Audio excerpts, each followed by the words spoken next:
Happening, my trippy hippies? What is happening? It is Tammy coming to you live today from my office for Sunday sermon. And as you jump on here this morning, please do me a couple of favors. Say hello and tell me where you're watching from, and drop us a grateful fed in the comments this morning. This is way more fun with friends, and I am live in a couple of places. I do have some weird thing going with my camera, so give me a second as I take that off so it'll clear it up. And that's the actual view, right? So good morning, good morning, good morning. Make sure you're jumping on here, making sure you're saying hello. It is a very special Sunday sermon. I'm live in a couple of places today. I am live on the Grateful Fed Facebook page today. I'm not normally live there for Sunday sermons. And it's a very important reason why I'm live there today. I'm live in the Hometown Hippie group, and I'm also live on our YouTube channel, The Community. If you're not already following me on YouTube, I would really appreciate. Good morning, Miss Ellis. Good morning, good morning, good morning. I'm so glad you found us here. I'm going to talk today a little bit about the history and the reasons why we do what we do. Oh, I'm so excited that you guys are up in Defiance for Witchy Weekend. I saw all the pictures, Heather, and I'm very, very, very jealous, and I love that so much. So make sure you are jumping on here this morning, saying hello, telling us where you're watching from, and dropping us a Grateful Fed in the comments. So good morning, Grateful Fed over there, the community from Abilene, Miss Norma Jean from Abilene. Down here in Pinellas Park, Florida, we have Miss Amanda Rose Giorgetti. We have lots of folks joining us from all over today. So make sure as you jump on here, you're doing those things below, which is saying hello and telling us where you're watching from. Hi, everybody. And then reminding yourself to drop a Grateful Fed in the comments. Today, I said it was a very special Grateful Fed, a very special Sunday sermon. And if you are already someone who's been following along for a while, do me a favor, because comments help everybody find the live. So do me a couple of favors. Number one, drop me some thumbs up or some hearts or some wow faces. That helps people find it. Just tap that button. It costs nothing to do that, right? Or you can do me another favor. You can tag a friend below, and I want you to tell me, like, are you an OG? Have you been around since the beginning? Or are you someone who's relatively new to the Grateful Fed family? Like, are you someone who has been around for a minute? Or are you someone who was kind of new? Like, if you just stumbled upon us, or you're just now finding out who we are, or have you been around and you've seen the progression from me working at my house? So if you're an OG, you know that these lives used to be from my office in my home. And Amanda Rose George says, I'm an OG. She definitely is. Amanda is definitely an OG. She's been around since before this. Elizabeth Clark, definitely an OG, been around for a hot minute for sure. So many of you are, but we're so excited to welcome new members to our family all of the time. And what I want to talk about today is kind of introduce who I am, what I stand for. And Heather John says, I'm an OG for sure. Heather John's an OG. So do me a favor, y'all, like hit that heart button, hit that like button, tag a friend in the comment. Make sure you're commenting and talking to each other on the live. It helps other folks find the live. And it helps. And it's live everywhere. So it's live in my personal page. The Grateful Fed page is live in the Hometown Hippie page and in the YouTube community. So thank you all for tuning in this morning. So if you are an OG, I'm sorry if you're going to hear some things you've already heard before, but sometimes you get a lot of new people coming around and you forget that everyone doesn't know your mission statement. Everyone doesn't know where you come from, why you do what you do. And honestly, I think a lot of us, sometimes we get so busy in the growth, and we've had this conversation a couple of times, right? We've gone through this a couple of times where like things are changing, we're going to be like readjusting some things. We're going to be looking at some things. But we're going to talk some serious talk today. We're going to talk about some information about who we are, what we do, why we do what we do. We're going to talk about what it means when I say we're spreading love and light with every bite. We're going to talk about what's coming up on the agenda in the next couple of months, right through the end of this year. We are directly in the last quarter of the year, October, November, December. It's the holiday spooky season. I'm going to tell you all a little bit of a little situation that's happening here with me. And we're going to kind of go through that today. And it's a Sunday sermon. So first of all, I kind of want to introduce who I am. And I actually, like, today is important enough that I have like notes and a little like bullet points that I need to hit without getting too off track. Now, what we do on Sunday Sermon, a Sunday Sermon is our once a week live that I come here and just kind of share any messages that my, my prayers, my meditations, we talk about all the time. We don't yuck anybody's yum, and that we don't boo anybody's beautiful. And when I use words like the universe or spirit or angels, guides, and helpers or God, that's interchangeable, because I feel like we all have our own walk with divinity, whether that be from a traditional, more regulated, like your spiritual life is more religious than spiritual, or vice versa. I tell people all the time that I prescribe to the religion or the spirituality belief of namaste. And namaste means the divinity, the divine in me recognizes the divine in you. And so what I always how I try to focus and live my life, so you understand this when I say Reiki and all of this, is that I believe that you operate from the heart space, and that every single person that walks the planet, every soul that's on this planet, has God within them, has the universe, has divinity within them. And that I try to recognize the divine parts of people and understand that even if all of their parts are not divine, that either everything is of God or nothing is, and that I cannot control other people. I can only control how I respond to them and interact with them. So I say there's got to be an equal exchange of energy. And I say all of that because to introduce who I am, and to really let people who maybe don't know me and just know of me or have heard about what we do here, maybe have, like, I say to people all the time, we're a lot more than you think and a lot less than what you've heard, right? Some of the things people say are ridiculous about us, but I want to set the record straight today. And that's why I'm live on a lot of different platforms. I have really been trying to, segment and divide who I am between what business I'm running at the moment, right? If I'm running Hometown Hippie, I am dealing this way. If I'm dealing Grateful Fed, I'm dealing this way. If I'm doing Sugar Magnolia, I'm dealing this way. If I'm doing something for Red with the store, I'm another way. And that little trying to subset myself and kind of give myself these silos to work within has really been playing a little bit of hectic, a little bit of not hectic, what's the word for? A little bit, it's causing a little bit of chaos in my world. And I don't mean that from an external part. And we're going to talk about the internal part today, about me specifically, because I am trying to be all things to everybody, but I've not been really trying to be true to who I am. And I need to be in alignment to be able to be of best service. So my name is Tammy Nelson, and I am a 5th generation restaurateur and a 4th generation farmer's daughter. And that's in my bio. And I know that's kind of like, it sounds kind of crazy, but my family on my mother's side have owned and operated hospitality. I'm going to call it hospitality businesses since I know the family tree going back. Both sides, my mom's side of the family, my mom's dad's side of the family. So on my maternal side, they are 100% pub owners, bar owners, restaurant owners, truck stop owners, someone who is in the business of serving others.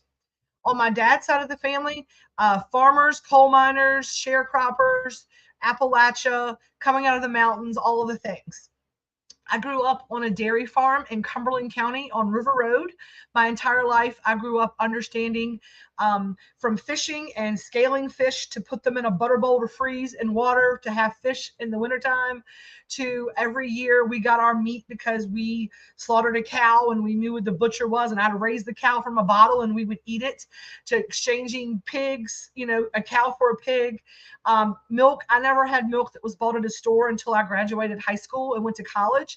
We had a big milker, and we would my dad would catch a milk jug. We had a funnel, and we had the same milk jug I think my whole life. We just filled it up. We didn't waste. We already did those things. I grew up 11 miles down River Road, and I didn't know cow poop stunk because I was so used to smelling it, right? I just would go places and be like, oh God, it's going by the farm that stinks. I'm like, I don't smell anything. I'm like, it just smells like the house. Like, I grew up on a cow farm, on a dairy farm. Whenever I was around, I guess 13 years old, my mom got an opportunity here in Farmville. Like, she was working at the time. Good morning, everybody. Good morning, good morning, good morning. So that's who I am. I am a farmer and restaurant owner's daughter. I know where food starts and I kind of know where it ends. And I also grew up, and this is just the God's honest truth, y'all, as I'm going to use language today that some of you may understand, some of you may not, but I'm going to stop trying to be everything that I'm not and start being everything that I am. So I'm just going to be honest about who I am. As my mom would say, she was like, we didn't have a pot to piss in and one to throw it out, and not even one to throw it out the window in, right? I grew up understanding the value of a dollar. I grew up understanding how to use ingredients and whole ingredients in several ways to create delicious meals. My grandmother grew up one of 16 children in Appalachia to a coal miner's parents. They sharecropped and had a homestead where I remember using an outhouse there. I remember my great grandmother, my mama, is what I called her, mama. She would, it was Mama Lester and Mama Deskins, and they could shoot a squirrel off their back porches. They plucked chickens. They had like washerboard washers. They hung their clothes out. They worked, and they were good, solid people of the earth. And I don't know how many people grew up with people like that in their family, but I did. And I grew up in a time where that was not valued, and I felt embarrassed. And I'm going to be honest, I'm going to cry today. I can already feel it coming. I got not just a tissue, I have a roll of paper towels because I know this story today. It moves me thinking about it. And so I am prepared for it. I'm going to go ahead and pull that off because I can feel it welling up, because a lot of who I am and how I operate in this world comes from watching that, comes from seeing at an early age my mama, who was not like, they were frail. Like, she was a small little lady, but I remember seeing all my mamas and my nannies and everything else, just my broken arms and burnt hands and tired backs and a million other elements that they could have just stopped them in their tracks. They didn't. They just kept doing it, right? They just kept doing it. All the way down to, just watching the women in my life and everybody in my life, honestly, always just we didn't have an option. When you grow up on a farm, it doesn't matter if you've got the flu, the cows have to be milked twice a day. It doesn't matter if it was Christmas or Thanksgiving or Easter or your birthday. The farm still had to be worked. It wasn't like you don't get any days off. The cows still have to be fed. The calves still need to drink their bottles. It still has to clean poop and put hay down. And, there's calling for weather, and you have to go out there and get something up or in or bolt things down. You know what I mean? Or cows get out on a Tuesday school night, and you wake up in the middle of the night and go to get a drink of water, and your whole yard is filled with your dairy cows, which is your livelihood. So everyone gets up at 2 a.m. and you call everybody else that you can see their houses from your house, and you all work together as community, right, to make sure that everybody's cows get put away or everybody's crop gets taken care of. And I grew up in that, and I felt so embarrassed by it as a child. I felt so embarrassed because in my mind we were poor, and that's what we had to do to get by, and other people didn't need to do that. And like my family I thought I was just the odd man out. And as an adult, I am so eternally grateful for the lessons that I learned about hard work, about community, about understanding that string beans and chickens don't come from the grocery store. They come from people like my family who worked really hard to make sure that not only our family ate, but everybody else's family had milk and eggs and all the things that farmers provide for people. And as an adult, I feel very mad at the younger Tammy, who didn't understand that those lessons were really shaping and forming. God, the universe, has a greater plan, right? And even though maybe I didn't love doing it at the time, and I was embarrassed by it. I grew up on a farm, and I'm thinking to myself, I don't smell cow poop when I go by my house. I was so worried that, like, did I smell like cow poop on my shoes? Like, there were things that I really obsessed about. And I was, I really, like, probably cost my parents so much money, but I would work to buy the things that I wanted not to look poor. And my dad's like, do you not know that we are poor? And I'm like, we are not poor. Do not say that. And I don't know why that was such a thing for me. Like, the idea of being without, right? And then I watched my mom and my dad, my grandparents, my great grandparents struggle, right? Struggle. And as a kid, that really played such a huge impact on my adulthood about striving to have more. And when I mean striving to have more is like I was very much obsessed with money. Was money equaled security? Money equals happiness. Can anybody else relate to that? That it maybe you grew up on the struggle bus, and as an adult, your whole adult life has been you focus on money. You focus on money. You focus on security. You focus on those material things that maybe you lacked, right? Maybe you lacked, the nicest clothes, or maybe you had hand-me-downs, or maybe you didn't have a car. I mean, I don't know. Maybe I am the only one. Can anybody relate to what I'm saying in the comments? I'd feel a lot less vulnerable if somebody else knows what I'm talking about, right? And so, sorry, I was just looking and seeing I had some stuff come up on my thing. I was making sure we were all okay. Yep. Hang on. Okay. Um, so I really struggled with that as an adult. Um, which is when I was 16, moving to Cumberland from Staten Island, New York. I appreciated the simple life, and I get that. And you saw that. I grew up, and I honestly, I can tell you all this. Um, I never changed schools. I went to the same school. Maybe I went to one other school for like 6 weeks. My mom and dad were arguing. And my mom moved to Farmville. We lived with her, and they were back together in like 3 months. And so we went to Prince Edward for like 3 months, and then we went back to Cumberland. So I went to the same. It was the same grade and everything. So, um, and I remember thinking, I do not like this school. I do not like this school. They do things different than my school. Um, but I grew up on the farm my entire life. Um, I lived in two houses my entire life that I remember, and one was the first farmhouse, and then the second one was the house that my dad bought from the farm that my grandparents lived in, and then they moved to the house beside us after my dad bought that house. So, and my sister to this day lives in that house. So the same house that like I graduated high school in, my sister now lives in because it's my dad's house that he owns.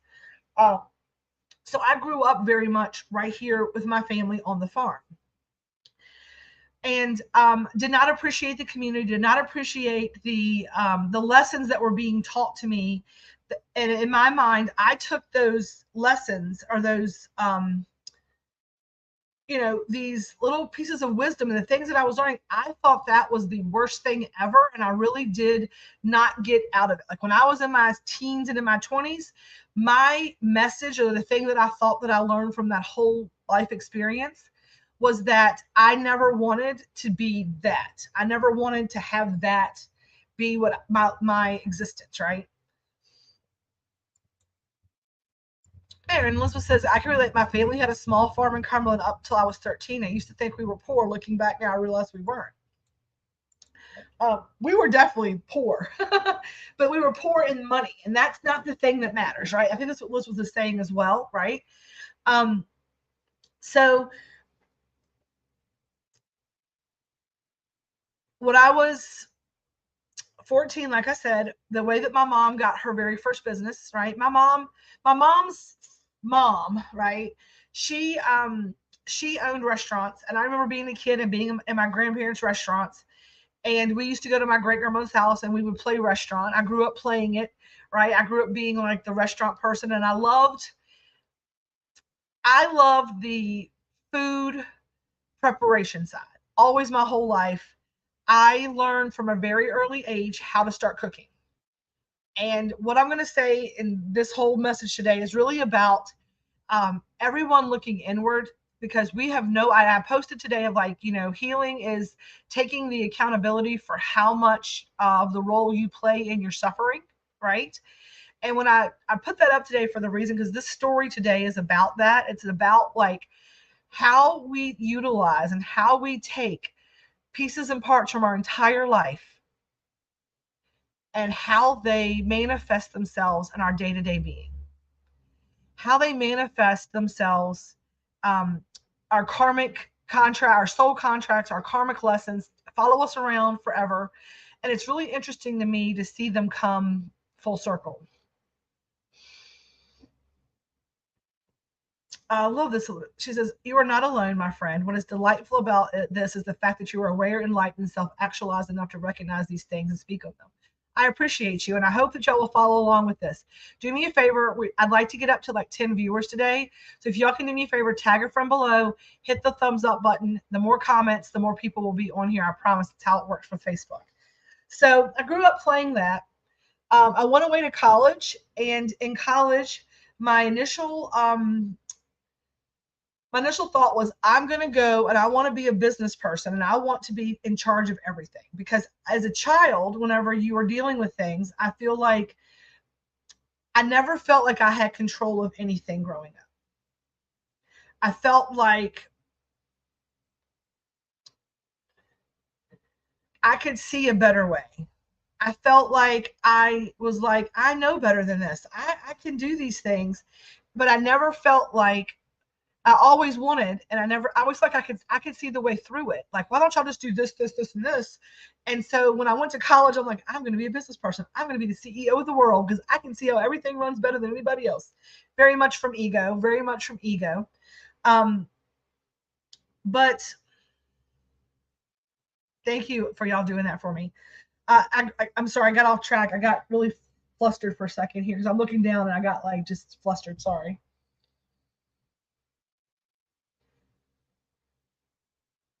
Sorry, I just had to catch my breath there. Let me get back to what I was saying. So I grew up playing restaurant because my mom's side of the family owned restaurants.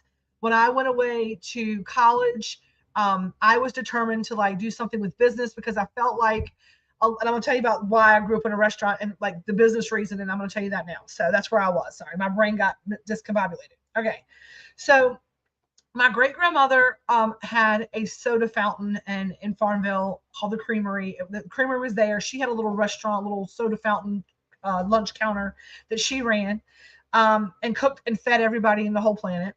My grandmother owned truck stops and restaurants. My grandfather on my mother's side, it was her dad, but she didn't grow up with him really. He owned restaurants out in Crewe. And then my mom. So my mom, we're growing up on a farm. She's married the farmer's son. They're married. She's got 3 babies by the time she's 25. You know, the married from a high school kind of thing. She was 17 when her and my dad got married. She was 18 when I was born, doing the best they could do with what they had. And, you know, it wasn't like they were going to give her anything because she's married the farmer's son, right? And fast forward to my brother playing Little League baseball and my dad being the coach. And he was the coach here at Pefia in Farmville. And they were having the all-star tournament where it rotates to all the different places. So it was Farmville's year to host the all-stars. I guess I was like 13 years old, maybe 12, 13 years old, maybe even 14. Can't remember how old it was. Early teens, 12, 13, 14 was when this happened. And my mom was she said, I'll take care of the concession stand because she was great at that. She was working jobs at like convenience stores and she had worked at places, Steer Restaurant and JR's, if you remember those places that were actual stores. She was a phenomenal cook. My mom could run a kitchen like nobody's business just with ease. It didn't even seem hard when she was doing it. We could be weeded at lunch and like it was easy. Her and I had a flow and a routine, but she was working the concession and she just designed the menu for the concession, a way to make money. They had a big flat grill out there. She was doing burgers and her food was so good. Like her energy was so right.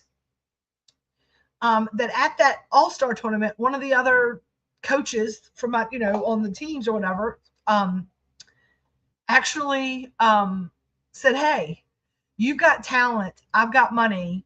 Let's get together and do something amazing. And so my mom was basically handed, like, here's what we're going to do.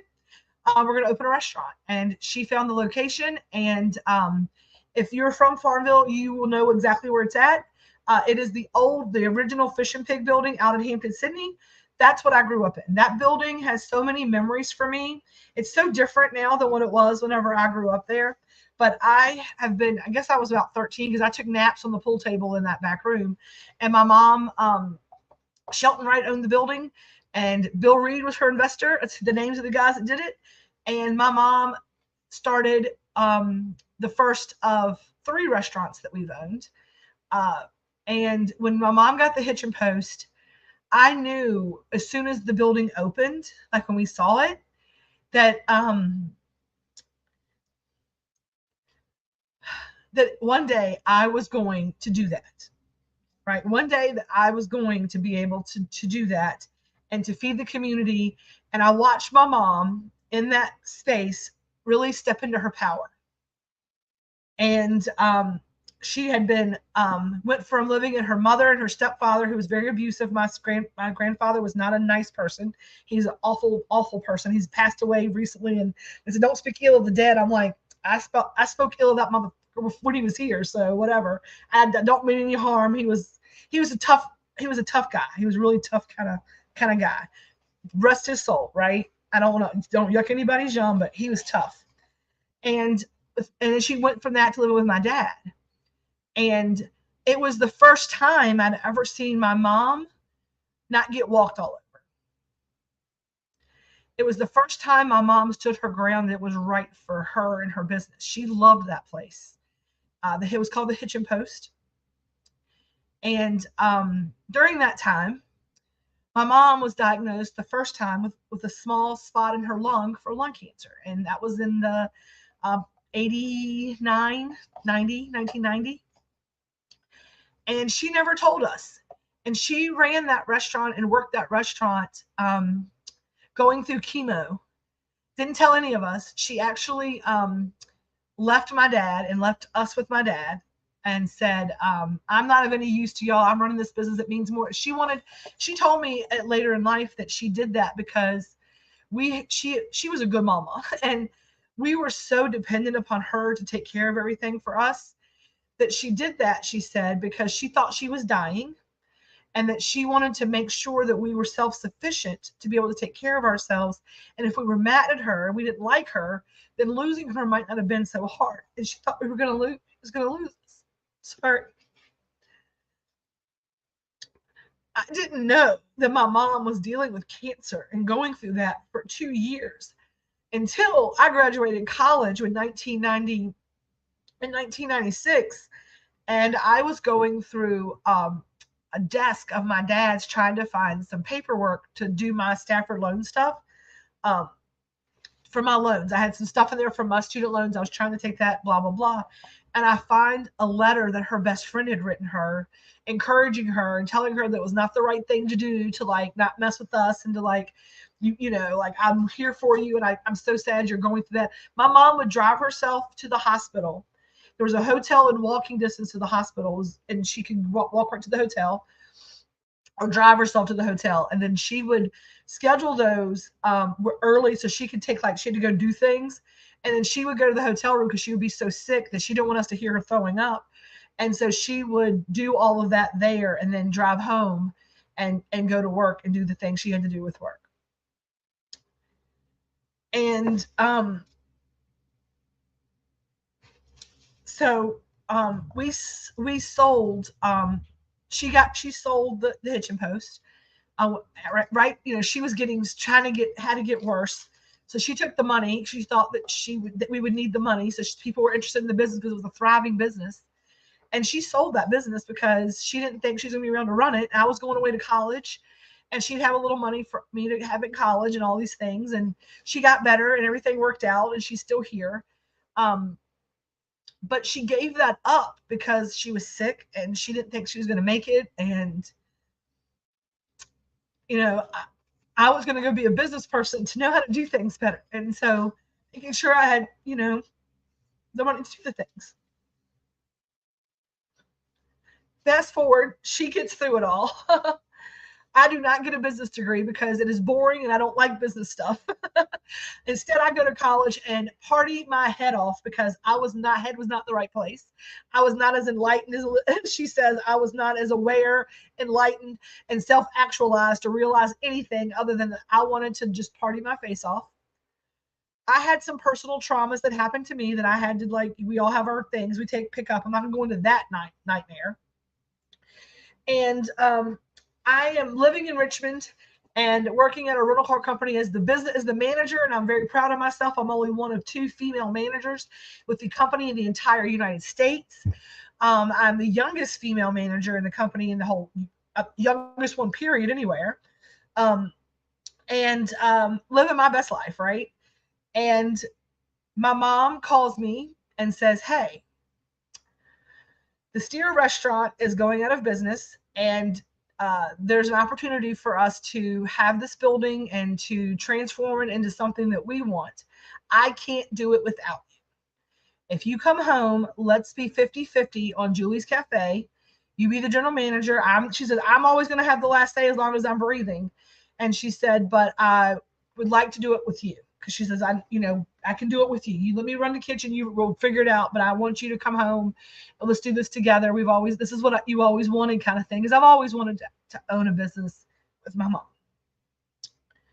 So we owned Julie's Cafe, and it was all family that worked there. And if you weren't family when you started there, we had 1, 2, 3, 4 people, I think, 5 people that were not related to us. My mom, myself, my sister, my aunt, my cousin, my other cousin worked there briefly. My sister-in-law worked there. My brother's wife worked there. And then it was like my roommate, her best friend, who's now one of my best friends, and then a couple of dishwashers, and then people like the lady Estelle Womack, who was the original Steer, like the OG of the Steer. She stayed on. We had 2 older ladies, Bootsy and Estelle, that, it was funny because whenever my mom would write them a paycheck every Friday, she wrote paychecks, or Joe did anyhow. But she gets so frustrated because neither one of those ladies ever cashed a paycheck. Somebody told me that there was a shoebox when Bootsy Carwell, and all of my mom's paychecks were in the shoebox. She didn't want the money. They just wanted nobody would hire them at their age. They didn't want to be home by themselves. My mom gave them a 3-table section at lunchtime, and they stayed packed because that's who she was. But I watched her at both of these businesses, right? And the food was always delicious at all of our restaurants. The food was phenomenal.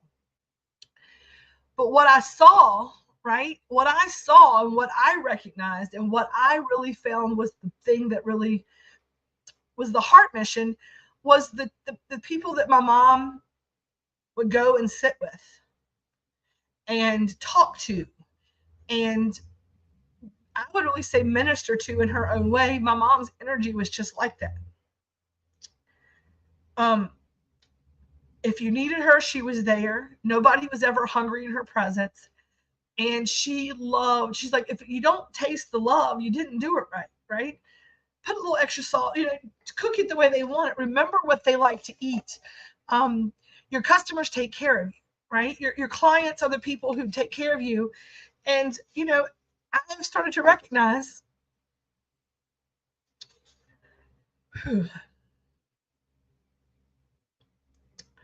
I'm starting to recognize here, right, that the more we grow and I get very chaotic and I get very whatever, that's the part that matters, right?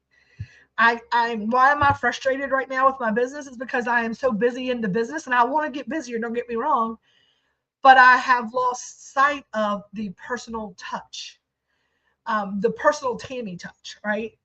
And when I say you have to take accountability for your healing, for your part of your suffering, right? It's because we have to look at it as a whole thing, right?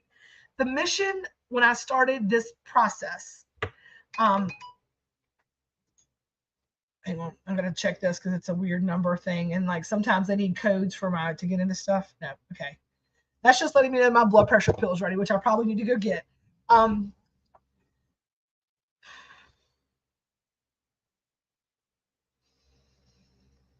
As much as I like to believe, right? As much as I like to believe that the food itself, well, let me say this. The food itself is healing because we put love energy into it. We take time to put love energy into it. But it is also when you come into the shop and you're having a shit day and you need a hug or you need a smile, that also fills up your cup. It's getting a box of goodies and having a special handwritten note in there or, hey, sorry, this was messed up last time. Here's something because we want to make sure that you had a good experience with us.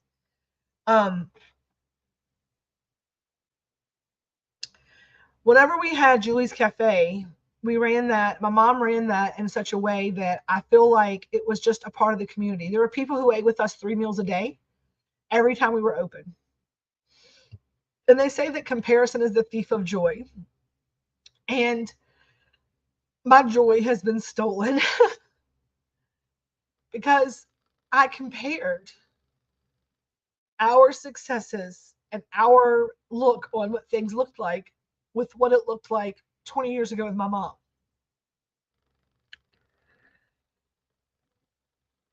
And I have been staying so busy in the doing of things that I've not taken time to realize, like, what is wrong with, what is going on with me, that I am knee jerking and I'm changing things constantly. If it is not, if it is simple, it is of God, and it is complicated, it is of ego. So I'm like, why am I operating from such an egoistic, right? Egoistic place. And when I say ego, I don't mean that like a lot of you take it like egotistical and like braggy. When I say ego, and somebody asked me to explain this the other day. So if you watch this, Tanya, this is what I'm trying to explain.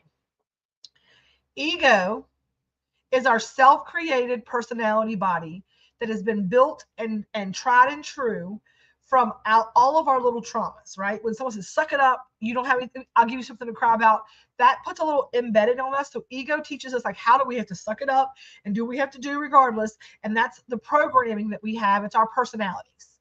My personality is a 100% of ego, like my self-created personality body is that of a people pleaser, don't want to hurt anybody's feelings. Yes, ma'am, no, ma'am.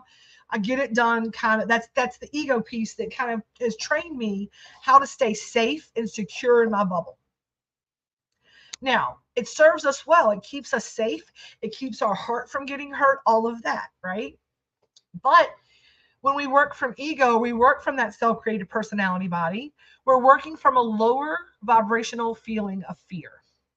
And I told you the story about feeling poor and feeling not enough and feeling like embarrassed as a child from that. All of that, still, that embedding is still on my heart. Still, it's in my core, my DNA. The more those things happen to us, and that's what I'm talking about, spreading love and light with everybody. Our mission statement is all coming together now. Okay, so stick with me. Give me some thumbs up if you follow, if you picking up what I'm putting down. Okay. So when I came into my own, right, I ran the rush up with my mom.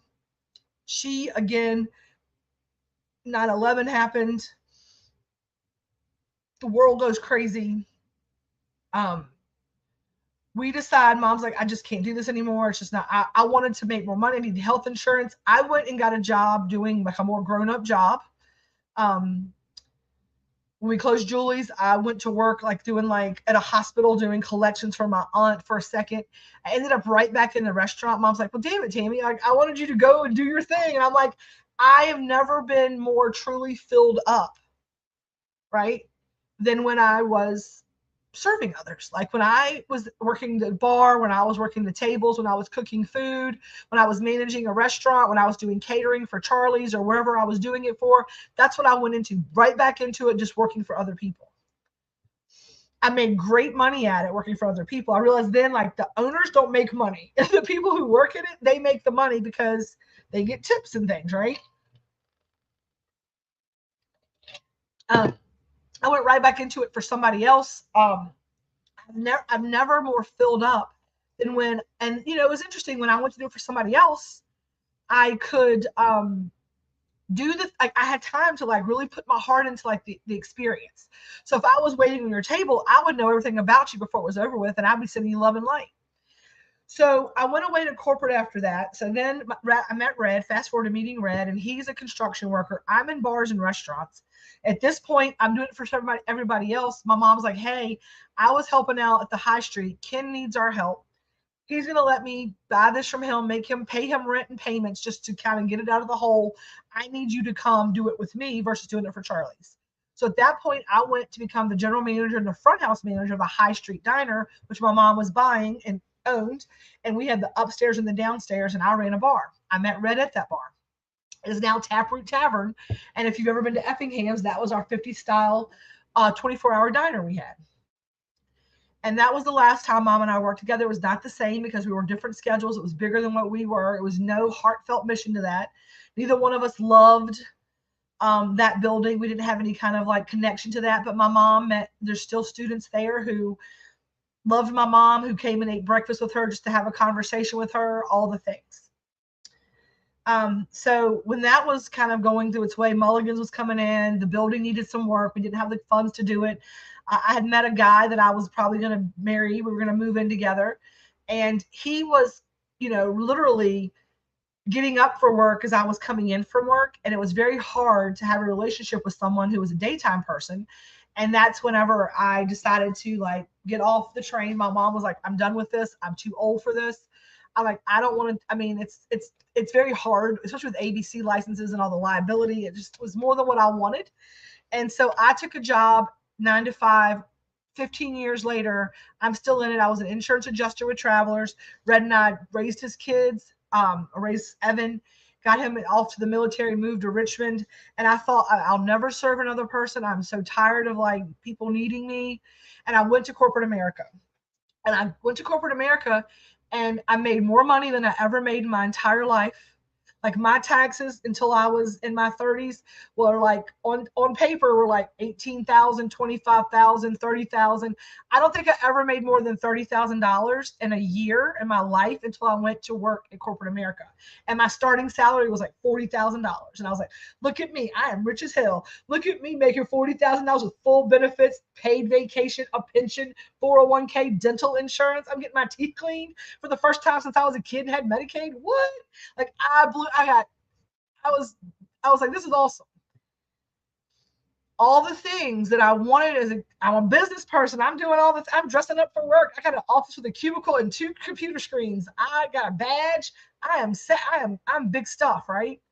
I have never been more miserable in my entire life, or got more sick, gained more weight, dealt with more depression, had more hardships in my life than when what I wished for my entire, I'm a powerful manifester. Speak what you seek till you see what you said. Everything in my life, that's why you have to take part in that. Speak what you seek till you see what you said. I spoke it. I spoke that money job into existence and it almost killed me. All the things that I dreamt of as a child that I thought I needed, that I thought I wanted, were not at all what it was. I have never been more miserable. I did not like corporate. There was no heart in that. Somebody would be sitting there and like they knew like their stepfather raised them. Like they've been there for 20 years in this company. And someone who they knew like had been at like functions for them, had like they knew this person was very important to them. They had passed away, and the person would be told, we're not on like your immediate family actual list we have in the handbook, so you can't be off for the funeral. You can't take more than 3 days bereavement if it is your mom, because you don't have any PTO left. Like there was like times when I saw these just very cruel and inhumane treatment of people. Someone whose animal passed away, like I really need, my dog got put down the day. I really need the day. I've heard a manager say, well, then you need to take a PTO day, and that's another strike against you for an unplanned absence. And that's your last warning. You can lose your job for this. And to me, it was just like, what in the world? Like, how can you treat people who pour into your business? Because my mom taught me in all of these times that we worked side by side, when I was 13 years old, washing dishes and learning the butt, and she'd teach me like, you got to wash dishes. I'm like, but you're the owner. She's like, exactly. And I've got to wash dishes. And if you own a business, you have to be, don't ask anybody to do anything you won't do. If you won't do it, why would you want somebody else to do it? You have to know how to do everything in your business. So she taught me, and I don't know if other people believe this. She's like, but you have to be able to do everything in your business, because what if they don't show up? How do you run a business if you don't, if the dishes are dirty? You can't have clean plates. You can't have a restaurant. You know, you can't be mad at the busboy if you don't have clean tables to put people at. You've set your tables once. You have, and I did bus trays, and I did dishwashing, and I did prep cooking, and I did errand running, and I did regular cooking, and I did waitressing, and I did every piece of that because I was taught that you needed to know everything. because so there's going to be a time when somebody's mom dies unexpectedly, or they have to put their dog down, or their kid gets sick, and we're going to have to cover for them because that's what family does for each other. And in corporate America, there was no family. There was continuity of business. If I died, if I gave them everything. I gave them 10 hours a day, trying to get my work done, trying to meet their qualifications. And all they ever did was say, that's not enough. So when I decided to do life differently, to step off of the corporate America train, it was not just, I'm done. First and foremost, I got the news in October of 2017 that my mom had stage 4 lung cancer. She's like, I've got very advanced lung cancer, COPD. I'm not going to go through chemo and radiation. I just spent 2 years going through it with my throat cancer, which was curable and it's gone. But the lung cancer is progressing. I am not going to spend the last months I have on this earth sick, my hair falling out. I'm not doing it again. I've done it twice before. I'm not doing it again. I love y'all, but I'm ready. And I was like, Mom, it was very selfish of us because I was very upset about that. But I told my job, I'm like, I'm going to need some time. I need some FMLA. And they said, unless you are personally taking care of her in your home, she was in a nursing home at this point, put herself in one, not to have to be burden us. You can't have FMLA. And I was like, and then I'll be here when I'm here. And if you don't like it, you can fire me. And they did. And in the fall of 2017, I got fired from my very big girl job that paid all of the bills for all of my things. And all of the things that I've dreamt of as a child, like all of the big brand. I mean, I had a brand new house in Brander Mill area in the Walnut Grove subdivision, a 1/4-acre lot, garage door openers, 2 brand new cars. Red was driving a brand new Toyota Tundra. I was driving a brand new CRV. But we were living on shaky ground. We were living on that ground where if somebody doesn't have a paycheck, you better get paid on Friday so the bills don't go out. We were working to be able to just pay those bills. Can anybody else relate to that? Just, I had everything that I thought I wanted. The big girl job, the house in the suburbs with the two double garage and the irrigated lawn and all these things. And when it came down to it, the thing that mattered the most was time with my family. And that mattered more to me than all of that stuff. And then in January, so Mom fed September, October, end of September, beginning of October. And January 2nd of 2018, my mom was no more here. She was gone. And I was there when they cut the machines off. Like I was sitting in the room holding her hand when it happened. And in that moment, something just changed in me. Number one, I've never, ever, ever, ever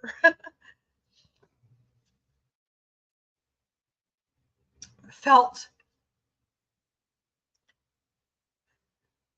sadness.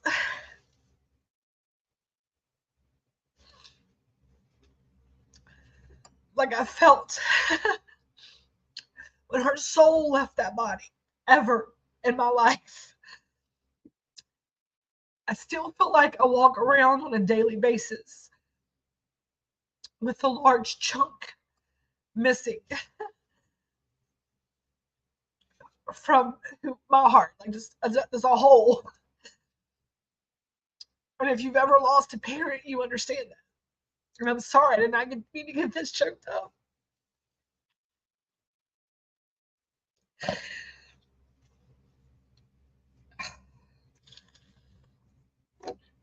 Never have I felt a sadness like that. So then I spent the entirety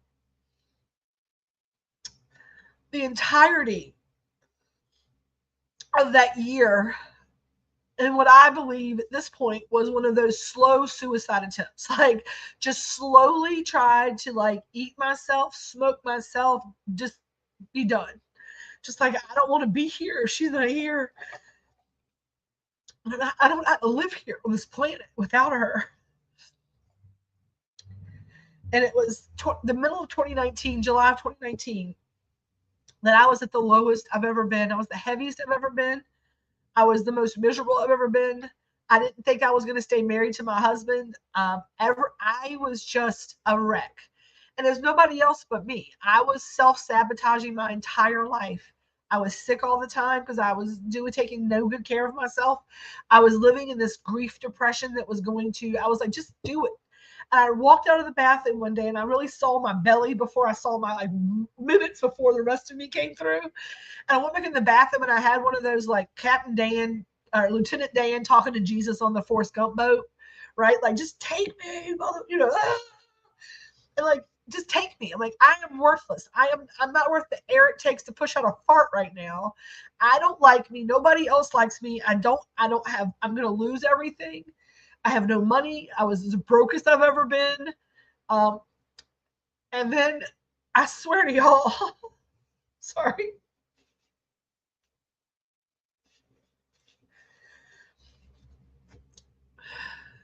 In that moment, I said, what can I control? I can control how I react to things. I can control what I put in my body. I can control me. And I'm not honoring my mother by doing this because I realized at that moment that it wasn't just grief, it was also anger. Because my mom was only 65 years old and she ate herself and smoked herself and didn't take care of herself and didn't love herself. She died of a lack of self-love. Because if you love yourself, you treat yourself like something you love. And I was like, I don't want my family to be mad at me because I did this. I'm taking, this is my full accountability for my role in my suffering. I am choosing all of these things. And I felt so out of control that I realized in that moment, I'm like, I control this. This is my life. Like, nobody else gets to tell me. And I swear, y'all, it had to be my mom. Like, stop this. It's just, I will wring your jaws if you don't stop this shit. Like, stop it. Like, you know, I knew she loved me enough. And that was when I was up there, like, why did you love me enough to stay here? And the answer that came in was is that I loved you so much, I just didn't love myself. And in that moment, it was clear as day. All of my suffering was not because my mom died or because my husband was an asshole or my job was a bunch of assholes or my friends didn't understand me and I couldn't have babies. And that's why I had no adult friends because I didn't want to be around a bunch of kids. And all the things that I was like, I am dying. I'm killing myself. I'm living in this sadness because I am choosing it. I am wrapping myself up in the things that I understand. Sadness, grief, no, woe is me. And in that moment, I was like, no more. Like, no more. And this journey has not been like, okay, I love myself now. Let's keep everything moving. But it is, we're in 2019, like the end of 2019 at this point. Red and I went to Red. We took a weekend away. Luckily, we have friends that have a house. It's like $70 for the whole weekend in Outer Banks. We went down there. We had a real conversation. And I was like, look, I said, we said till death do us part, for better or for worse, for sickness and in health. And I was like, I'm taking my responsibility for my part in our misery, but I'm gonna need you to do that too. We got to make a decision right now. Are you're gonna do something different? We're gonna do something different together, or I'm done. Like, I'm not trying to save the house anymore. I'm not trying to save the cars anymore. I'm not killing myself over stuff. Because I realized in that moment that all the things that I thought brought me happiness were all of the things that were drowning me in debt and depression and worry and anxiety and in stress. And I was like, I'm done. They can have it all. If I have my family and I am healthy, then I am rich. Like, I lived on scraping, skinning, grooming, crappy and fishing and all the things. So we luckily have friends who have a house in front, put a little call, like, hey, looking to move back to the area. Anyone know of any places to live? My friends, Ford and Jennifer Gearhart, have a house that they were like, come look at this one.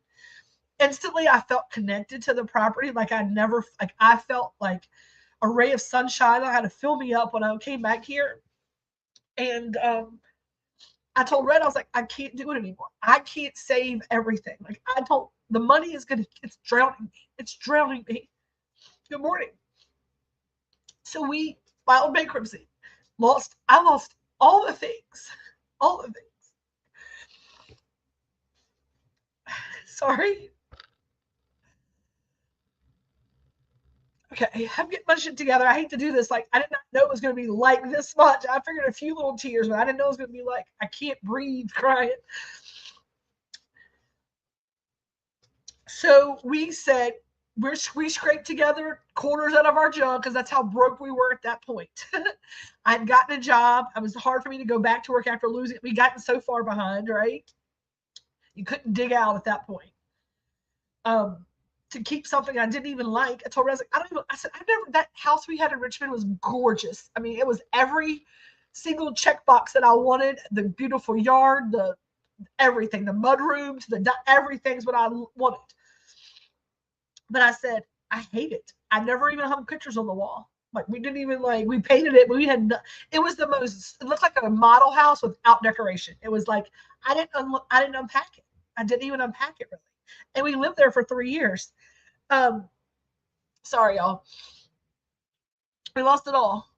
And we moved back here, and honestly, we didn't know what we were going to do. I told Brett, I was like, we're going to figure it out. I was like, I even applied at all the places locally to be a waitress again. Like, I just need to make some money. Like, I'll work weekends or whatever. At that time, I had a little small multi-level marketing business, a pure romance business, an online business. And there was a heart message for me there. It was like, hey, this is yours. Pour into it. You're helping women. I helped so many, a lot of you. How many of you met me through that, right? I don't believe the universe, God makes mistakes. So I had already started doing that to make extra money in Richmond, and it paid bills from here and there. I did well with it because I have a big fun personality. I'm fun to party with. It was about wellness and health, and I thought it was a good thing. And I really use a lot of the products to pull myself out of the funk. I found that in my awakening. And COVID hit and everything went online. I was working from home for a little, a Medicaid company, Virginia Premier's who I work for. We got back to Farmville. I realized in that moment that I was happier than I've ever been. I told Red, I was like, we've been married for, at that point, 15 years. No, 10 years, I'm sorry. Well, 10, 12 years. And I told Red, I was like, we are as broke as we've ever been in our marriage. And we're driving the most jank. I mean, we literally they took our cars. They came and repossessed them from our house in Farmville. And I lied and told people I wrecked it because I was embarrassed that we lost it. I took over payments on my cousin's Enclave. I paid the Buick Enclave off. My cousin was trying to sell it.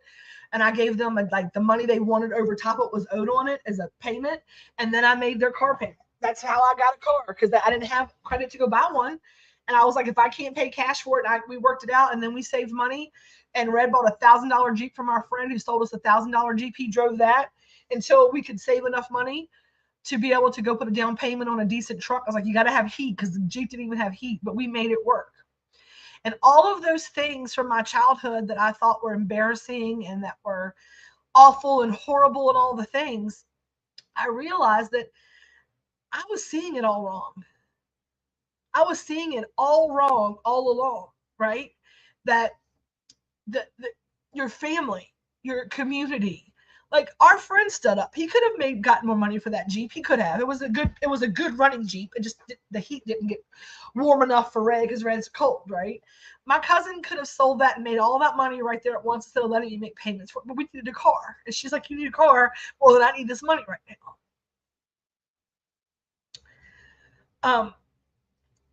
And I started working with Carly, because for Pure Romance, I started working with her from the energy standpoint of it, and really started my healing journey, and realizing that if I wasn't going to repeat the cycles, I had to break down the barriers and start loving myself again. COVID happens. I really wanted to start feeding people nutritional. I have a lot of health issues right now, but even then I have lupus and I have RA. I have always mixed connective. It's called mixed connective tissue disease, which means I get the worst parts of all of the autoimmune. So I have lupus symptoms. I have RA symptoms. I have psoriatic arthritis symptoms. I have diabetes symptoms. I just have a lot of craziness going on. And I was on a lot of medicines. And when you leave corporate America, you don't have a job. What do you not also have, which is how they keep us kind of in there, is you don't have health insurance. So I started finding holistic ways to treat my health. And this is where we're going to combine all the things. And I know we're going long today, and I apologize. I did not know I was going to have a whole meltdown. So I started using energy healing, which was having sessions with Carly to have Reiki energy healing on my body. I said, good in, good out. So I was eating clean and eating keto. Which keto was probably not the very best option, but like a modified keto with low fat would be better for me. Um, and I use, and for those of you that don't know, you see my little thing here. I believe that, and this is where the alignment piece for me has been off. I also believe in plant-based medicine. And I tell people that I use cannabis every day in every way for health reasons for myself. My anxiety, I don't take it. I was on 13 prescriptions that I was able to come off of. I'm on one little blood pressure pill now because I got some things going on, but I was able to heal my body through good in and good out. During COVID, I've never, knock on wood, gotten COVID. I've never had it. It's been Red's had it. I've never had it.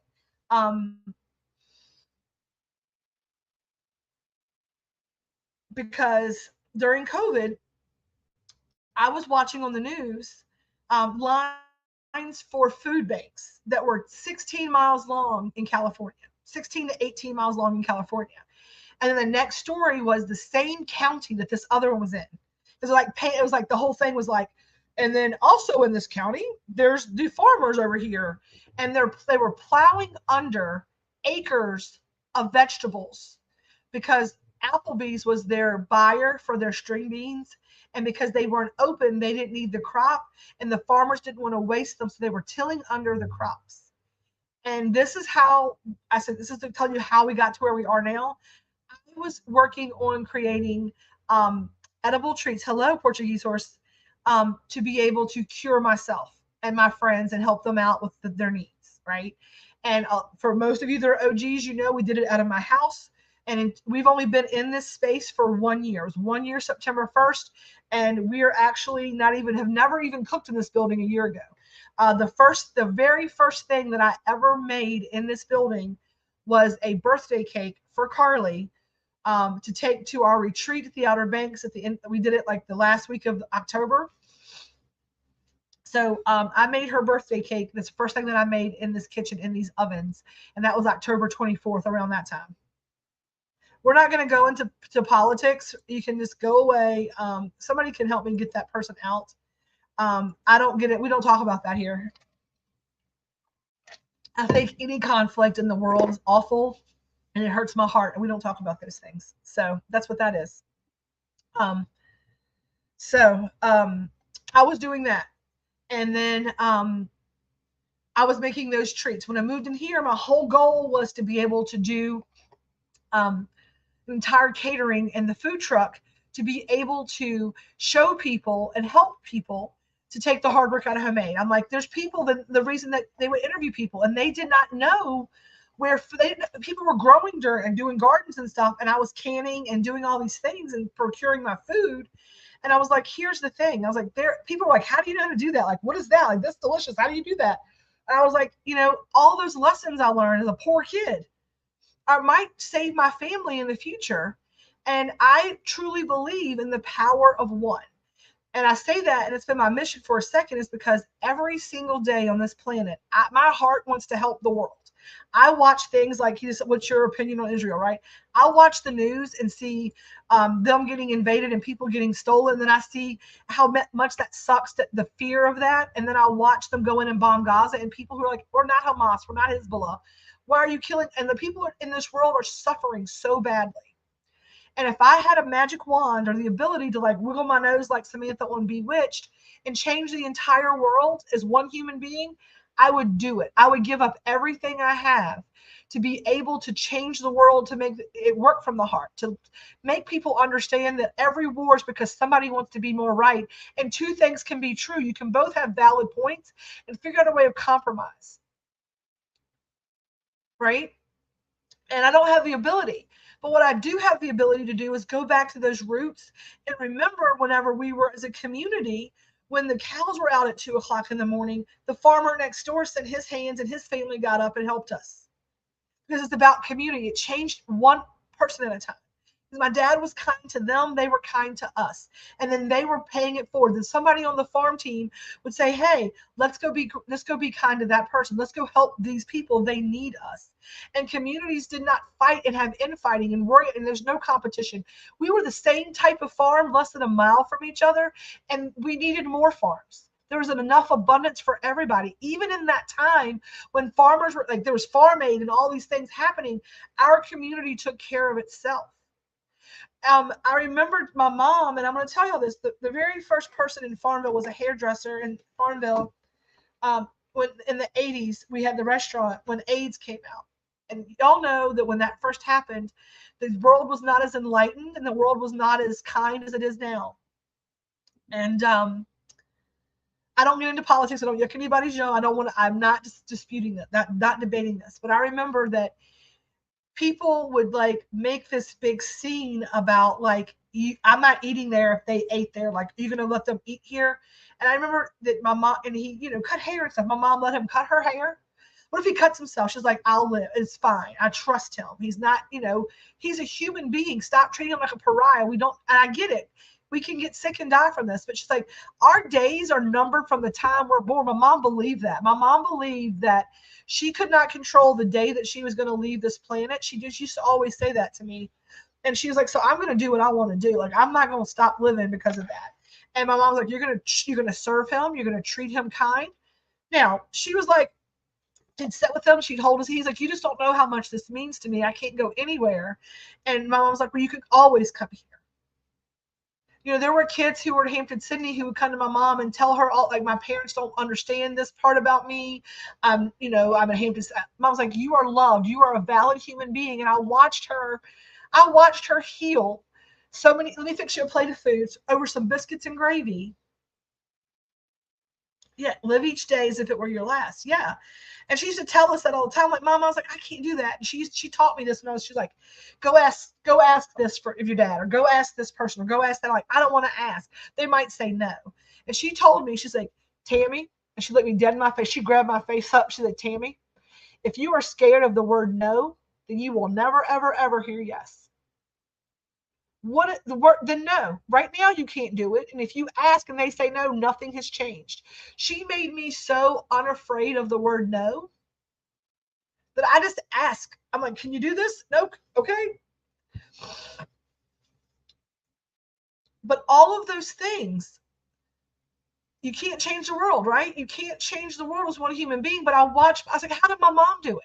She didn't do it by wiggling her nose or going out and taking care of the conflict in Israel, or going out and balancing the budget, or making sure the government didn't shut down. She did it by touching individual human lives and expecting them to go out and touch individual human lives. She's like, you treat somebody with kindness, and they say, what can I do to repay you? She's like, you do the same thing for somebody else. And I heard her say that. She's like, Julie, I can't afford this. How did you, I can't afford to eat today. Like, I'm struggling. The kids, like a lot of single moms, she's like, bring them in, let's eat dinner. Bring the kids in, let's speak. She's like, I can't repay you. She's like, yeah, you can. Because in one day, somebody's going to come to you and you're going to be able to feed their kids, and then you're going to pay it forward. And that's how you repay me, by doing that kindness for somebody else. And that's how the power of one in our mission statement came up, was that every day I can't go out and change the entire world, but I have the ability to go out and change the entire world for one other human being. And my mom's like, that is enough. That is enough, is to help one other person. And if you do that every day, you double that number every day of somebody who maybe got changed because of it. And then we'd see people and they would do really trifling things, and they would do things that did not make sense, that were not kind, and all the things. I'm like, how do you tolerate that? And Mama's like, when you know better, you do better. She's like, I'm going to tell them about themselves. I'm not going to let them off the hook. But she's, maybe they don't know. She's like, I'm going to operate from a place where I'm going to just assume, and I know you shouldn't assume, but she's like, I operate from a place where I believe that people are doing the best they can with what they got. And she said, so if somebody does something, just, they don't know any better. And you say, hey, this is not acceptable. And when you know better, you do better. And so I try to give people the benefit of the doubt. We had people that came in who had never served, who had never cooked, who had never washed dishes. And my mom's like, teach them. Nobody told them how to wash dishes. They didn't know that. They didn't know how to. We had a dishwasher one time who wanted to help. He's a chef now. He is a chef now in Florida and doing really well for himself. And he saw my mom like thicken up a sauce by making a roux to make it tighter because it was too loose. And he was going to mash potatoes for us. And he mashed potatoes and then put like a roux in them and made them like glue. And it was like a lot of potatoes because he had put too much milk in them and they were too runny. so he knew my mom, like, she didn't get mad at him. She's like, hey, he was trying to utilize it. She's not even mad. She's like, you're going to peel 50 more pounds of potatoes and you're going to do it right. But let me explain why that didn't work. And I was like, oh my God, I was just livid. I'm like, we need potatoes. She's like, he didn't know any better. We told him to mash potatoes. Last week I had him make some gravy and I showed him how to tighten it up. He was trying to do that. Give him kudos for that, right? And now in that moment, he was probably pissed and all the things, right? Yes. To learn. And mom was like, if you stifle that out, if you yell at them, they'll never try anything again. She's like, Billy, here's how it works. This is why this doesn't work for this. And I'm going to explain that to you. He never made that mistake again. But mom says, you don't assume, so why would he, she says, why would he on purpose messed up 50 pounds of potatoes? He wouldn't. He offered to help. He comes to work every day. And that's the thing that I was like, that's how I have to run my business, right? That's how this mission is for me. Like, I want to feed people. I want to teach them that you don't, and the world's gotten to the place of McDonald's. The world's gotten from the place of easy convenience. I'm like, okay, so we have to give them convenient. How do we make that happen? How do we keep the green beans from getting plowed under? How do we do that? I have been like a ping pong all over the place, trying to be everything to everybody. Because there's still this ego, fear-based of lack when we're not busy. When we're not, when I opened up the food truck, the day my mom opened up any of her restaurants, there was a 2-hour wait to get in there to sit down to eat every time. People came from far and wide to support my mom, and I don't know why I expected, but I assumed that we would just be from now on, just start to finish, balls to the wall. And since July, when we got the truck opened, that has not been the case. We have had some good days, but we have not had the days that I thought we would have at the truck. And I have been, comparison is a thief of joy. I have been contemplating, do I sell it? And do I just go get a job with somebody else to be able to just pay bills, right? Because again, operating from a place of fear and a place of whatever. So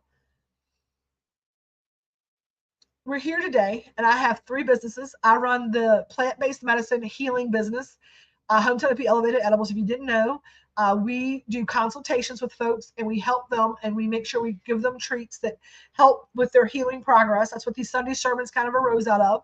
We do a little Sunday topic. We talk about, you doing the work, right? You doing the work for yourself, you learning self-love. Food magic, we're all Reiki attuned. When I say we're all Reiki attuned, I'm Reiki attuned. Selena is Reiki attuned. Mel was Reiki attuned, is no longer with us. And Grace is Reiki attuned. Zach, Liz, and my sister are going to go through Reiki attunement coming up.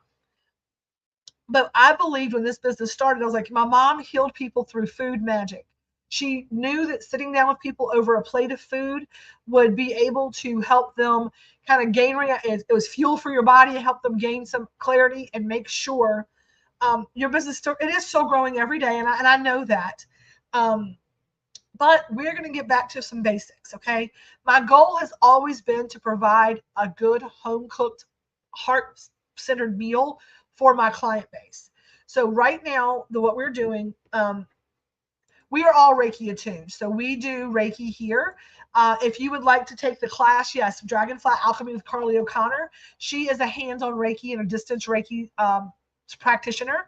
She is our guru, right? She's a person who all of my people go through her for training, but we do Reiki infused food magic. So all of our offerings here are Reiki attuned. We did a golf tournament last week for the Franklin Grant Memorial Golf Tournament. They built all the food.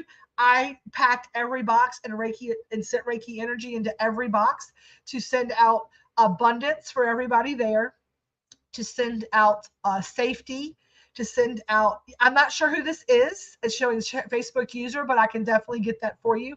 Send me a private message and I will take care of that. Selena, and every sweet treat that she does puts that love energy into it.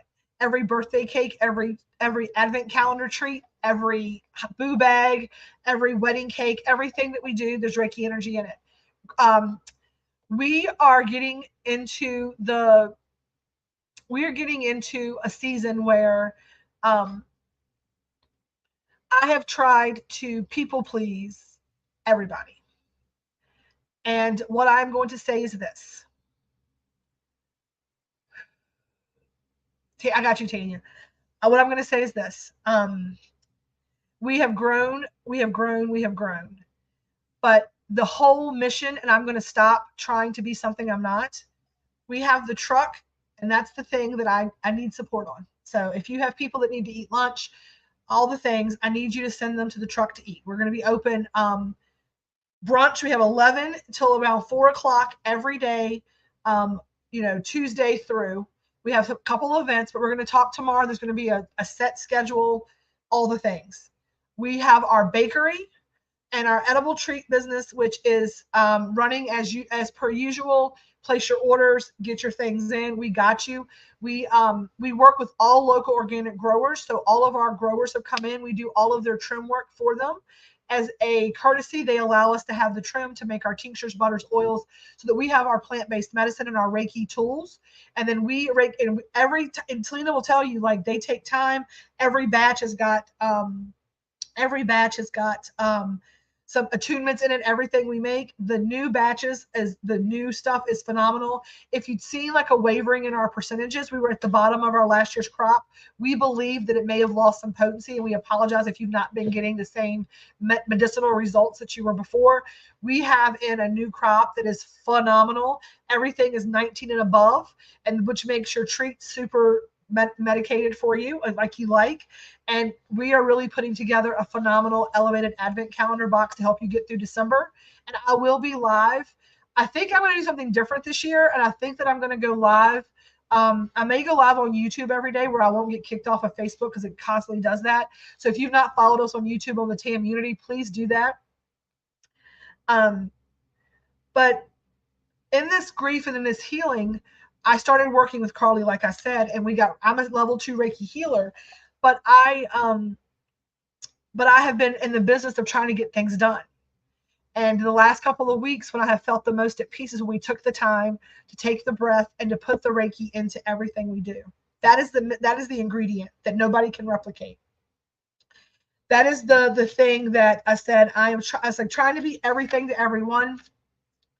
Because of not having a 2-hour wait every day like my mom had at her restaurants, I have this imposter syndrome.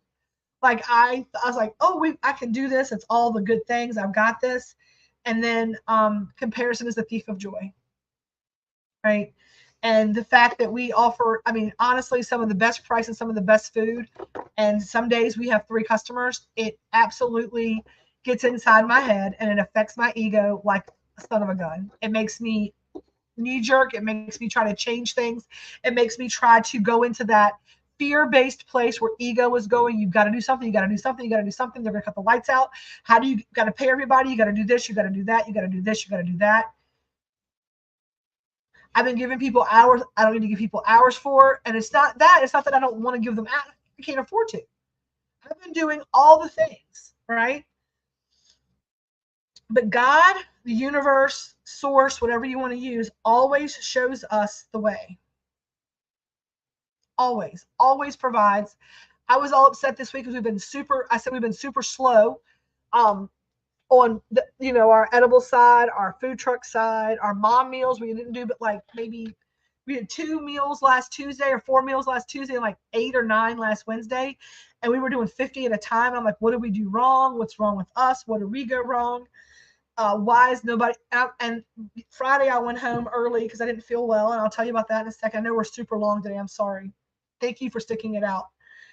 I went outside and I was like, I need to get my feet in the dirt and not just talk about it. And I went home, I changed clothes, I got barefooted. It was a beautiful afternoon, Friday afternoon, put on a tank top and some leggings, just me and the world, and went outside and stood in the ground and called in my angel guides and helpers and asked them to bring in light energy to help me understand what was going on. I have some health issues that are happening right now, and I know I've alluded to them. I should have this in a sling, but I've been limping this along. But the more important thing is that as I told y'all, I got bit by a tick with Rocky Mountain spotted fever, and I had to have some labs done to see what havoc it's caused on my body. And I had an ultrasound done, and it showed liver damage as a result of the blood-borne illness because my liver was trying to filter out. Don't know how long I had that disease, right? And so I have to now have a couple of different procedures. I've got some inflammation in my stomach as well. And so they have scheduled an outpatient procedure on the 24th under anesthesia to look at my stomach, an upper endoscopy. Not a huge deal, but I struggle with that because I have a thyroid nodule. And like every time I've had one of these, and I'm telling y'all this up front, so if you see me after, you don't freak out. Every time I've had an upper endoscopy, because of the way that my throat is and a gag reflex, I come out looking like I've been beaten to death. Every capillary from my shoulders up, every capillary busts when they do that. Every time I've had it done, which is 3 times, I wake up and I look like I've been in a car wreck, and my face is everything's a giant bruise because all these little capillaries you see that are red will bust, and I'll have like a bruise all over my whole face.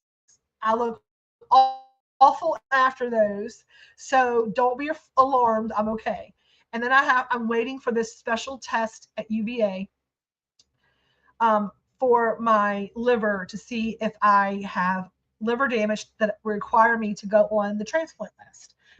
My levels are good, so my levels are off, but not off enough for him to feel like we have to do this, but he has to get a look because the ultrasound showed cirrhotic changes and all the things. And for someone who does not drink alcohol and does not do the things he asked me if I did, he said, cannabis does not affect your liver at all. He told me that was fine. I asked, I was like, don't tell me. He said, no, you're good on that.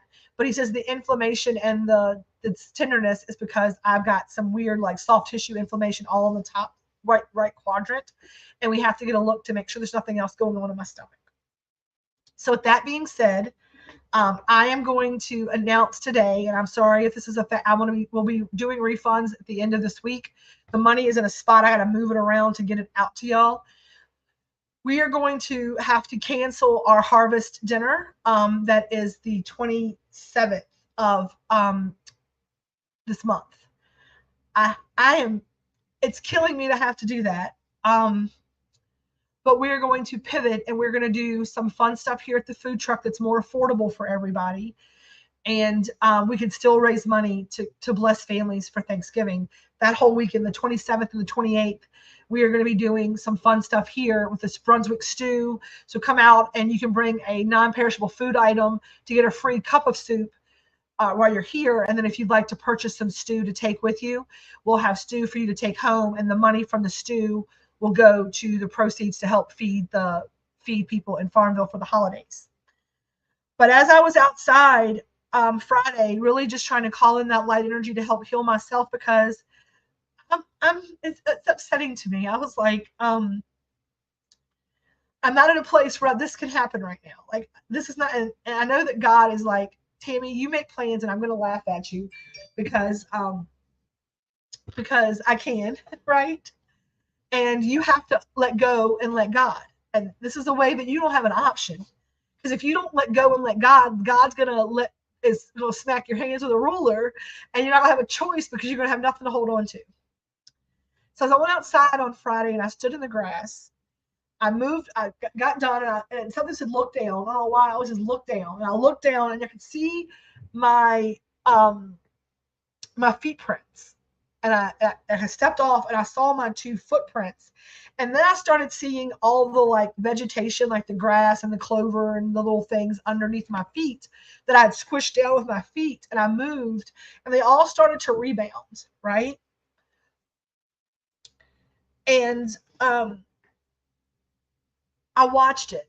And the message that came in from my angels, from God, from God spoke to me, angels, whatever you want to call it, God's helpers, the universe source, whatever you believe, right? Whatever your words are, not yuck anybody's yum. I heard everything outside of ourselves is temporary. True happiness comes from within. And that every place that I look externally for happiness, the things that we look for external things to make us happy, we have to grasp the fact that our happiness comes from within. We could just like that day in 2019, right? When I was mad, having that Lieutenant Dan talk with Jesus, with God, whatever. Why all these things? Like it's within you. It was just one of those little memories. And then I watched the fact that all of that vegetation had all of my weight crushing down on it for probably 15 minutes. And it probably felt like years and months and forever with not knowing if they were going to live or not, being crushed out. And before I went into the house, I just took a step back into another spot. My footprints were erased. And then I remember everything is temporary. Every footprint we put on this planet is temporary. It's what we do in that moment that matters. It's the people that we touch and how that changes, right? One of those pieces of grass may have grown a little differently and may have grown sideways to be able to help something else. There are no mistakes. So we're getting back to basics. We're getting back to understanding that our mission is to take the hard work out of homemade for people. We are going to be making our take-home meal program more robust. I promise you, if we're going to have a form to fill out in the next week or so, probably this week, we want to take the hard work out of homemade. We want to help you heal yourself through food magic, but we don't want to do it in a way that's going to cost you more than what you spend on groceries already. Let us help you make your food plan. Let us help you get back to whole organic things where you're being like sitting down with your family and having a conversation. It's not about, I get it. A lot of us in this world, how do I make a difference one person at a time? It's helping a mom not have to go home and spend 2 hours cooking dinner and missing out on that time to hear about her kid's day. It's about giving dad an opportunity not to have to be mad, not to have to worry about everybody being mad when he walks in the house that they've slaved away. Maybe even dad picking up dinner and taking it home to give mom a reprieve in an affordable fashion. At $15 a plate, I feel like that is cheap in comparison, and to going through that fast food line and spending that on soybean burgers and processed food that's not even real chicken or whatever else. That's why we do it the way we do it. We want to help you take the hard work out of homemade on the Grateful Fed side. We want to help you get a holistic approach to your health and understand that sometimes we are part of our suffering. We choose the wrong things. We live in that victim mentality versus that victor mentality. And we want you to be a part of our family. We want you to have, even if it's virtually sometimes, like on Sundays, to sit down at the booth like my mom used to say, hey, how can we help you today? How can we make your world a little bit better place today? And then I'm going to encourage every one of you who if I've ever poured into you, and you feel like there's a connection between us, I'm going to encourage you to find someone to pour into. That's how you repay me, is that you share that with somebody else, that you give someone a kind word, that you let if you have capacity. I tell people all the time, you have the power every day to go out and change the world for one person. Some days that person has to be you, because some days you need it. Some days the only person you can pour into is yourself, and that is okay, because you are part of the collective, and our goal is to raise the vibration, to raise the spirits of the collective. And the collective is humankind, is this world, and we say that we spread light, we're spreading love and light with every bite, because we want you to, sometimes like you're hangry, sometimes a good bite of food can make you smile, and we put a lot of energy into that. But we also offer gluten-free options for highly vibrational choices. You're going to see more highly vibrational choices like vegetables that we're doing. Brussels sprouts are coming back. We maybe add some broccoli to the menu versus just French fries. We want to see everyone be successful. We believe there's enough abundance in the universe. And I want you all to know that I am sorry if I have been making you have whiplash, if I have been operating from a fear-based place. But we are getting back to basics, and we're getting back to putting that love into every single bite that we do, not just worried about making $1. Ask Angela Brown what Auntie did for her. Is she here? I know she's here. That's awesome. Good for you. I'm glad that you're helping. And we've really enjoyed having Elizabeth here. Y'all can give her the kudos, because she has been doing the trim. So it starts there. Our growers bring it in. She comes in, she does a trim for us, and then we take that sleeve, turns it into beautiful treats. So give Elizabeth some love. She's in our hippie crew now. She has been here every day, and she works diligently for 8 hours a day. She's been doing a great job, and we want to give Elizabeth a lot of credit for that, because without her, we couldn't do what we do. I want you to know today that I love you all. I appreciate every single one of you. Here's how you can help me. Here's how you can pay it forward to me as well. When I say tell someone about us, right? Because we want to be able to reach them as well. We are going to do our card pull for today. So if you are brand new here, one of the other things that we do is we pull a crystal card every day. I've been doing this for years. This deck is very much my heart deck. The way that I did this, I started doing my Reiki back in 2019, and Carly would pull a crystal that would help amplify the energy for the session. And she would say, if you've got that crystal, go and grab it. I was like, I don't have at that point, I was broker than shit, and I couldn't afford anything. I had a few tumbles, things like that. Now, my crystal collection has grown dramatically since then. This is like sampling of like the 62 different shelves I have of that. But what I did was like, well, just I grabbed a card deck that has all these crystals, and I would just pull that card out and put the intention of that crystal and use that for the week. So I've been pulling these cards for quite a while on my Sunday sermons. So we're going to shuffle this deck. My hands do not want to work today. I'm exhausted. I am going to be shuffling this deck 11 times. We're going to pull a card, and this will be the crystal card of the message collective for each this week. There's a journal prompt and an affirmation that I share, and then our friend Heather from Ohio will be posting that in the Hometown Hippie group today. If you're in the Grateful Fed and want to be a part of the Hometown Hippie group, please ask. I'll be glad to add you. You have to be added by a member. There's some questions about it. We don't yuck anybody's yum over there. We're very inclusive, and it's a lot of fun over there. You'll see me be a little sillier than you'll see me in my public page. Like Friday night, I made a Tobo after a 420 cookie. Woo, that was a fun night. 1, 2, 3, 4, 5, 6, 7, 8, 9, 10, 11, and 11 people are watching, so I think that's kind of kismet. And the card today is Bloodstone. Bloodstone.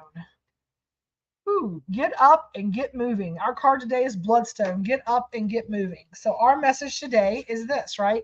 And I'm going to say this: progress is better than perfection, and an object in motion stays in motion is something that came into my mind.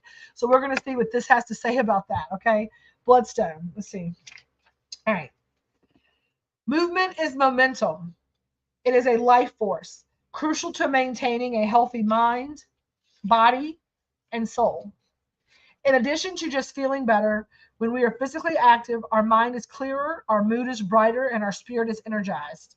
Even on days when it seems hard, stand up and get your blood pumping. You might be surprised at how quickly movement can recharge you.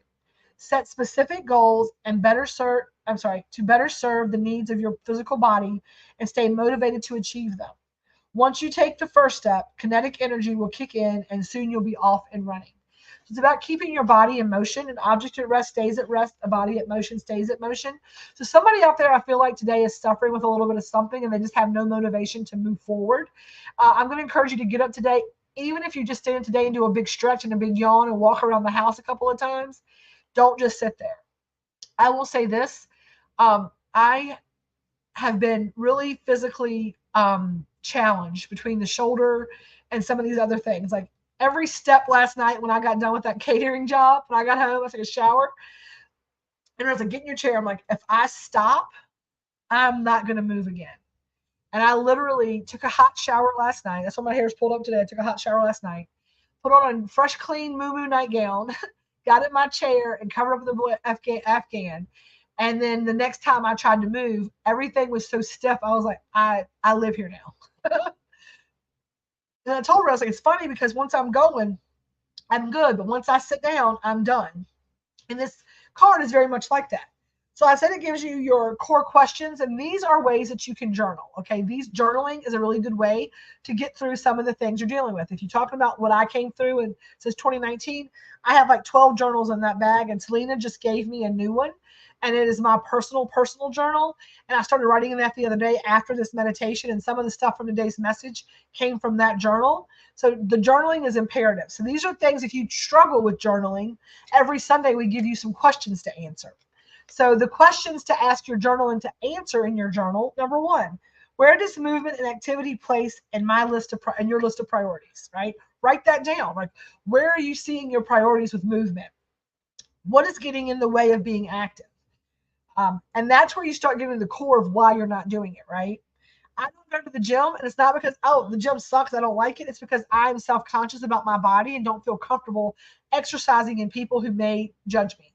And that's a personal thing. Like, I feel really much inside my head. And then I'm also very, like, my legs mess up with all this stuff, and I don't go walking on the High Bridge Trail because I'm very worried I'm going to get stuck out there. It's a fear-based thing, and I got to get over that. And this is going to help me do that, right? And then the third question is, how can you incorporate movement into your daily activity? So, like, where does it rank? Why don't you do it? And then how can you do it? And those are good questions to ask yourself if that's something. And sometimes it's not just like, this could be a literal, like, physical movement, but it could also be figurative about physically moving toward, like, doing something, actual moving. I feel like somebody's got like a movement, a thing about moving, and they're just like gripping on to not leaving and staying where they are versus taking the opportunity. So if somebody out there has got like a job offer or some type of opportunity to go from one location to the other, but you're holding yourself back, I want you to really ask those questions about this situation, and it'll give you some clarity around it. I'm not sure who that's for, but it's for somebody. And then your affirmations, because I really believe in affirmations. I started with me looking myself in the mirror and saying, I love you, Tammy, every day. That was the first homework I got from Carly when I started this journey was, I have to love you have to look yourself in the eye and say you love you.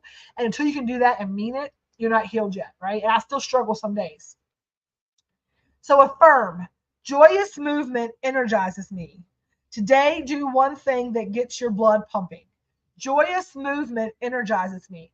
I remember we got this card like maybe a year or so ago. I've read this card before. I remember now. But Bloodstone, get moving. And I started doing every morning with my coffee at the house. I would do what I call a joyful movement. And that just meant putting on like Dr. Dre or maybe some Bruno Mars or some old Madonna. And I would just take my morning ritual, which I need to get back into, is I would get up, I would start my coffee, go get my shower, right? And then I would get my cup of coffee. I would take my little plant-based medicine out to the deck, kind of get some fresh air. And then I would cut music on, and at least for 10 to 15 minutes, I just danced around that. I was joyful movement for the day. I would dance and sing to a couple of songs. And that was how I got my body pumping. And that was what I needed to do. So apparently we need to all get moving, Elizabeth. So let's get moving. No, I've been here for almost 2 hours, and I did not mean to go that long. I appreciate everybody that came through and helped us out. I'm sorry that we're not going to be able, and that's ego that's killing me, not be able to do our 5-course dinner. It is ego that is eating me alive that I can't do that. But I physically am not going to be capable of it. We've also only sold 5 tickets at this point, so I'm going to be refunding monies. I know that Heather Johns is flying in, and I hope she'll still come in and do something else fun with us. We have the food truck will be out at Longwood on the 26th to do it for the Boo Bash. We're going to do something fun here on the 27th. Probably do a little, like, I think it's a full moon weekend as well. We're going to do some, like, maybe we'll do like we'll do something fun here. I'm going to plan it, something real low key. We're going to do a stew on Saturday. We're going to have food truck Friday night with lots of fun food truck specials open at nighttime. And then we're going to call that the weekend. Unfortunately, with my health and having that surgery on the 24th, I'm not sure how that looks for me. And I just have to honor myself in that. And I appreciate each and every one of you for showing up today and being here for me and supporting what we do. If you are on the Hometown Hippie side, your elevated advent calendars, are live right now. They are $150, lowest price of the season. And if you go check into the group, if you've not used it yet, there's an additional $5 coupon rolling around that expires the same time that this sale expires. The first 10 people to claim theirs this week is going to get a free extra prize from me. It's going to be a now prize and then a later prize with your advent calendar. So make sure that you go grab that today. Mom meals on Tuesday for Grateful Fed Family. And I'm here on all the places because I've been trying to very much act like these things are separate, but it's all me. The Grateful Fed has never had any kind of inclination to put any kind of elevation into their food. Understand that. Unless you order that from the Hometown Hippie website, never have to ask that question. Hometown Hippie website is your Reiki infused medical treats. Grateful Fed is your plant-based Reiki infused unmedicated treats. Know that. Don't ever worry about there being a cross between the two. I got you. Promise you on that. I don't make those mistakes. We do not ever combine the two. There's different places that everything gets done. Different times and places and things are we're very well versed in how we do things. So we have Tuesday and Wednesday night are our take-home meals this week. Tuesday night we have chicken broccoli Alfredo with a salad and garlic bread. And on Tuesday night or Wednesday night we have our world famous like taco burrito bowls, chicken or beef. So make sure you grab that. You're going to get chips in our homemade pineapple salsa, some black bean and corn in it, all kinds of deliciousness. So make sure that you are doing that. Also know that we have weekender boxes. Lots of fun stuff coming up on the food side. There will be a Google form for you to sign up to let us know what you're looking for to help you with your meal planning. Like HelloFresh local boxes is what we've always wanted to do. We're moving into that realm a little bit more, especially into the new year. We're going to finish this year off strong with some mom meals, some Tuesday night deals. The food truck, we're trying to really grow that. If you can send everybody you know out here to us, we're going to be open Tuesday, Wednesday, and Thursday on the food truck, 11 to 5-ish, 11 to 3-ish, 11 to 4-ish, early afternoon.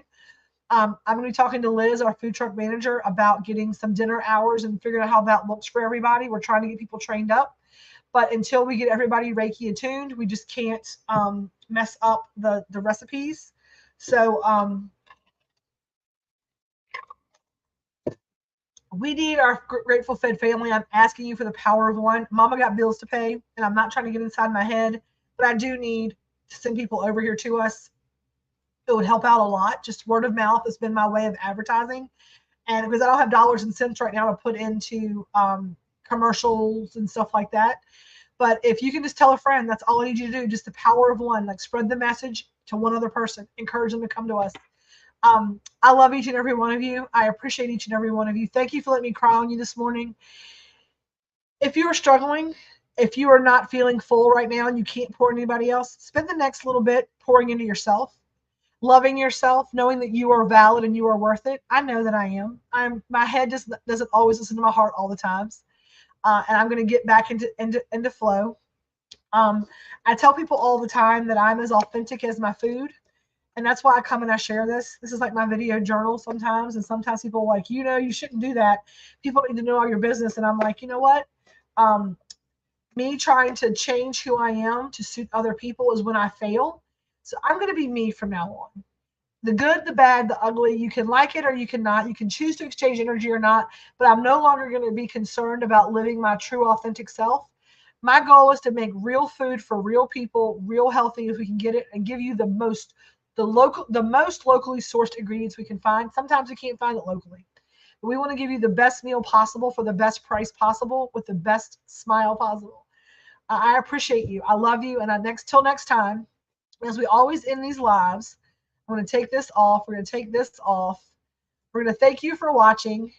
And we are going to remind you to operate in the world today. And we always end these lives with peace. Give me a second. I get my thing back over here.